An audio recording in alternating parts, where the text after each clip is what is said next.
ও ভাই, তুমি আর আমি দেখি পুরা সেম টু সেম। এ ভাই, তুমি হ্যাঁ দেখে আব্বার জমি লইয়া বিশাল এক কেসাল রাখছিল, সব তো আমার একলা সামলাইতে হয়। মিথ্যা মামলা দিছে ভাই, মামলায় ফাঁসলাম, ছেলে আইলাম।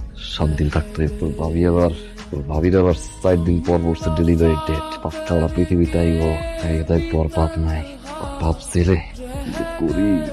ভাই আমার মাথায় একটা বুদ্ধি আইছে, তুমি বাইরে যাও, আমি সুলতান লইয়া ভিতরে থাই, আম্মার পাশে যাও তুমি, আর ভাবির পাশে যাও। তোমার এগো দরকার, আমি ভিতরে থাই 7 দিন, তুমি বাইরে গিয়া সবা তোমার আর আব্বারে মিথ্যা মামলা দিছে, এগো সুদলিং পং করে দাও ভাই। পারবি ভাই? মন ভাই, দুনিয়াতে খুঁজে পাওয়া অনেক মুশকিল, তুই পাইছো সুলতান। তুমি কিন্তু আম্মার আর আব্বারে আমার কথা কবা না, তুমি যেন আমার বাইর করে নেবা, আমার চোখের সামনে আমি একটু দেখবো আব্বা আর আম্মা আমার পেয়ে কত খুশি হয়। 2 দিন লাগবো ভাই, নেতা মোতা ধরে দেখবো তো এমনি বাইর করে আবার কিনা হান্না। পুলিশ হিসাবে আমার একটা দায়িত্ব আছে না।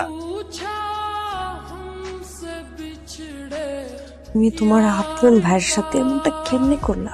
পরিবারের সাথে অভিনয় করলা, আর আমার সাথে তুমি অভিনয় করলা। হ্যাঁ, নিজে বাঁচতে টিপুরে মারছে, কিন্তু বাঁচতে গিয়া এটা বুঝে গেছি তো পশু হয়েছিলাম। বাঁচতে হলে তো মানুষের মতো বাঁচতে হয়। অভিনয় করছি, অভিনয় না করলে বুঝতে পারতাম না। অভিনয় করার পরে বুঝতে পারছি আব্বার কি পরিমাণে খুব জামাই আছে। স্বামী হিসাবে আমার দায়িত্ব কি ছিল। তাই আম্মা কি চায়, তুমি কি চাও, বাপ হিসেবে আরে আমার দায়িত্বটা।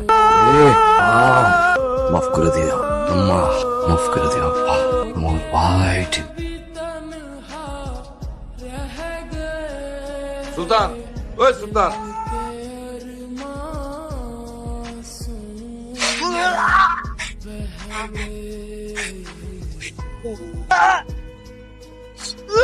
হ্যাঁ তুই এটা কি করলি? তুই দিনে দুপুরে এটা লইয়া কিন্তু উপর মহলে অনেক আলাপ আলোচনা চলতেছে। আগের বার তো টিপুরে দিয়ে চালাইছি, এখন আমি কেমনে টাকা দিব আল্লাহ মাহবুব জানেন। ভাই তোর আমি সাফ সাফ করে দিয়েছি, তুই এখন থেকে আমার আর ফোন টোন দিস না। পুলিশ হিসেবে আমার একটা দায়িত্ব আছে না। তুই আমার মাইরা দিলি, সুলতান হিসেবে একটা দায়িত্ব আছে না।